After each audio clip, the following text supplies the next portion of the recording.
जय जगन्नाथ मु दिवाकर दास आपण मानक प्रणाम करुच्ची। अनेक लोक मैंने जानती ना केवल पूजा कर चलती किंतु पूजार फल से मिले ना कहीं भागवत कहते जे जन परहिंसा करे देवता पूजी से न तरे। जिते देवता पूजिले जदि आपण मैंने परहिंसा करुँच देवता माने उचित फल आपन को दियंती ना।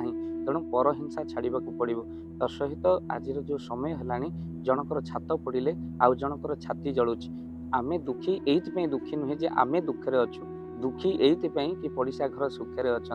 अमेरिका रे लाइन कटिगले अमेरिका लोक इलेक्ट्रिक ऑफिस को फोन करती। जापान रो लोक लाइन कटिगला मेन स्विच चेक करती किंतु आमर एठी लाइन कटिगला आम झरका खोली पड़िशा घर करूँ तार जदि जलुची आमर मुंड खराब जो तार लिभिची आम ठीक ठाक अच्छु आमर एत टेंशन नहीं। तेणु जो मैंने पर को दुख दियंती कहुए जे जन परहिंसाकारी सहस्र जन्म से घुषुरी। जेबे जीवन रे जे परहिंसा छाड़तु घुषुरी जन्म आप पाइबे।